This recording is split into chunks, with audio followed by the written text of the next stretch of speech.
Okay, we're going to take a look at another old game. It's Atlanta by Guidon Games, produced in 1973 by Lowry Enterprises. Now, this game is long out of print, and this is not the copy I owned back in the 70s. I got rid of it and always regretted that I did so. It is a campaign game showing Sherman's advance to Atlanta in 1864, and in my opinion, it's one of the best games there is on the Atlanta campaign. It's too bad this one wasn't back in print with upgraded graphics and stuff. Now, I got this recently on a trade, and the fellow I traded with, Todd, created his own map for the game and new counters, and he did a beautiful job on it. Now, for the purposes of this video, I'll be showing you the original map, but Todd's map is so nice, I'll show you the map he created and the counters. We'll take a look at that first. Now we're looking at Todd's map sideways, but we'll reorient it the way it is compared to the other one, and we'll zoom in to show you what he's done. He's done a very nice job on this map. I'll first show you the equivalent area in the original map. That's the area around Dalton, right there, Dalton, Georgia. You can see Tunnel Hill with its broken tracks and the Union Army deployed to the west. Now, in Todd's map, you can see the equivalent area here. There's Dalton, there's Tunnel Hill, and this is where the Union Army deploys. So you've got Lafayette there, and we'll just follow the railroad down from Dalton to show off the map. Dalton, Tilton, Resaca, the Oostenaula River there, Adairsville, Cassville, down through Ackworth, Big Shanty, the famous Kennesaw Mountain area, Marietta, Vinning Station, and of course the city of Atlanta. So he's done a very good job on this map. He's gone to a nice font for the charts. You've got your combat orders matrix, combat results table, Union leadership, and terrain effects chart. Now I'll show you his counters, which are superior to the original ones. Okay, these are some of the counters he's done. These are not mounted. I'm not sure if I'll mount and cut these out yet. I'm not sure. But you can see he's done a very nice job on them. And these are the Confederate order of appearance charts that he's made, and the Union ones. So congratulations, Todd. These are well done. But let's take a look at the original game and try to explain to you why I like it so much. Okay, so for those of you who are familiar with the campaign, you may know that the Confederates were entrenched west of Dalton on this high hill called Rocky Face Ridge, Buzzard's Roost. The position was virtually impregnable, and Sherman's army, consisting of really three armies, the Army of the Cumberland, the Army of the Tennessee, and the Army of the Ohio, were based to the north and west. So what we have here is a classic situation where a numerically inferior army, Johnson's, is opposed by a numerical superior army under Sherman. The defender having the terrain to his advantage and interior lines, but the attacking party having the exterior lines, but the ability to cut off the Confederate supply line, which in this campaign is the track. So the railroad track from Dalton, Tilton, Resaca to Atlanta is the essence of the campaign. Johnson has to protect this rail line. Sherman has to get at it. Now, one of the neat things about this game I liked a lot was the hidden aspect of it. Most of the counters are flipped to the rear side, and it only shows the movement factor. So, for example, the Confederate only knows that that's a 6. It can move 6, very likely cavalry. And of course, if you flip it, you'll see it is the Ohio cavalry. The cavalry in this game worked as it did historically, mainly used for probing, but it could be used for combat too. The purpose of cavalry was to actually discover what these upside-down units were. Now, the Union level of simulation is corps level. So there we have the Ohio 23rd Corps, and there we have a heavy artillery brigade. But most of the counters for Union are corps, and most of the Confederate counters are division, and as a consequence are very fragile. For example, We'll take a look at some Confederates here. These are cavalry under Wheeler. You can tell by the 6, and you can see that they are brigade level. 226 is the attack factor, defense factor, and the movement factor. And of course, they would only be revealed in a combat situation.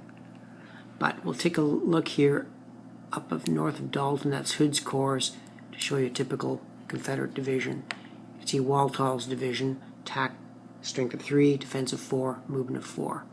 So we've got corps versus divisions in this one. As a result, the Confederate Army is very, very brittle. It can't take a lot of losses.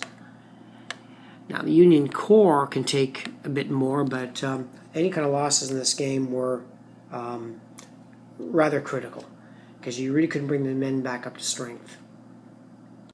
Now for a game designed back in 1973, this was one of the first games I saw that used cards to affect the combat results. And the one thing I liked about this game was the cards actually did something. So when you played a feint card, it did that combat effect. It was a feint. Pursue, the effect was like a cavalry pursuit, and you can see only cavalry could use that. Probe, to find out what the enemy was like, only cavalry units could use it. The cards were not just names. They actually did what they were meant to do. So you wrote down here, if you picked destroy, infantry and artillery could only pick that. It meant that you were going in an all-out attack. Now the defender had his cards too. Defend card, hold card, echelon card, counterattack. And the cross-hatching of these two combat options on a little chart modified the combat results. Now that became standard fare in games later designed by Avalon Hill, for example 1776. But I thought this was rather innovative for the time. I'd never really seen these cards used that way, and they were very effective. So the little card subsystem in this game was quite a feature for 1973. As I mentioned, the railroad track was very important in the campaign, and you had these destroyed rail markers. Units could destroy the rails, and engineer units could repair the rails. That took a turn as long as you weren't attacked. You had these fort counters, which could be constructed in a single turn, and you also had fortification counters, which were kind of like readouts. So facing in this direction made a difference. Another kind of neat innovation, because this was facing on a corps level. So if you had this corps here, that's actually a brigade. Let's say you had this, nope, that's another brigade. Let's say you had this corps here, and it was fighting this division at Villeneuve, say. So you'd have basically a 6 to a 5, a 1 to 1. The attacker then would pick his attack options. The Confederate would pick his defense options. You'd cross-hatch the two on a chart, and that would modify the combat results. So, for example, if the Union player picked destroy and the Confederate player picked hold, you're going to get one bloody battle. There'd be heavy casualties. There'd still be a die roll involved, but that would modify the casualties. Now, if the attacker had picked, let's say, destroy, and let's say the Confederate had picked perhaps delay, the casualties would be modified lower, and there'd be a greater probability of a retreat for that unit. So these cards made something, did something in the battle. And so did the facing direction. I was about to mention that. I got sidetracked. The facing direction for these units was the 3 frontal hexes.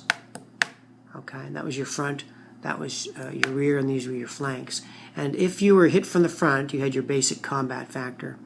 But let's say, for example, this corps hit this division from the rear.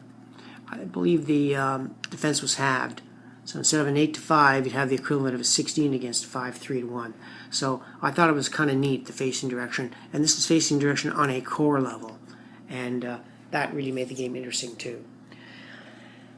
How did the game play? Well, it played very much like the history. The poor Confederates really had to just defend. There wasn't much opportunity for the Confederates to attack. and there really wasn't much opportunity for Johnson to attack Sherman in this campaign too. So you have a very carefully played kind of chess game with the Union Army continually trying to outflank to the southwest and snap the Confederate rail lines in the rear. And so you have this continual series of flank maneuvers, much like the real campaign, as the Confederate falls back. The Confederate is patiently waiting for the Union to make a mistake, where if he can counterattack and destroy sections of the Union Army. If I have one criticism of the game, it would be the very lengthy turn record. Each turn represented about 2 days, and the campaign begins here on about May 7th, 1864, and it goes for what? It's a whopping 30 turns per month, so the game ends here in September. This is a long game if you're playing the campaign, and I think whenever we tried it, we never got to September. The game was usually decided long before then. I think if the author had gone to perhaps 4 days per turn, the game would have been a bit more acceptable as history. But it is a good historical simulation for all that. Maybe too good, maybe too close to history. I don't know. Balance was never a big thing for me. As long as the game was historical and reflected the historical situation, I was quite happy with it. Counters over here are for the step reduction. So Union corps, for example, the 4th Corps 9-12-3, if it took a step loss, it would become a 6-8-3. Took a step loss again, become a 3-4-2. Take a step loss again, 1-2-2. Last step loss, the corps would be destroyed. We didn't see too often cases where Union corps were destroyed, but you certainly could see cases where Confederate divisions were. Because as I said, the Confederate divisions are very fragile. They can only really take 2 steps and then they're eliminated. So the Confederate had to be very, very careful in his play. And, that reflected the actual historical situation. Johnson just couldn't afford to lose very many men. And that's why he played such a careful defensive campaign. He's been criticized by historians for his falling back all the time. And we wonder what he would have done had he been in command around Atlanta.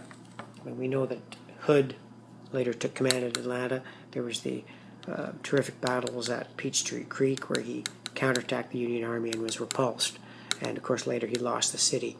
So Johnson is kind of a big what if. What would have happened if Johnson had remained in command? They often compare the two campaigns, this one to Lee's and Grant's in Virginia, and there are striking parallels there too.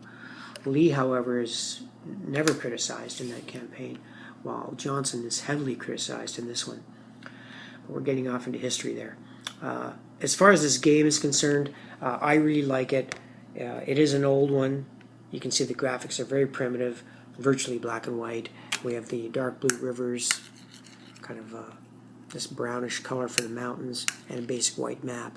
But the map is very functional, and it is a very good game. It's kind of, I guess, holy grail status now too. It's so rare, it's very hard to find. It took me years to find this one, and I'm very glad that Todd and I were able to arrange a trade for it. I give up a good rare game myself, Flight of the Goeben, which was a classic game in itself. So I'm quite happy with this trade. And if you can get your hands on a copy of Atlanta, I'd recommend it. It's quite a good game. So that's it for Atlanta from Guidon Games, and I hope you enjoyed the video.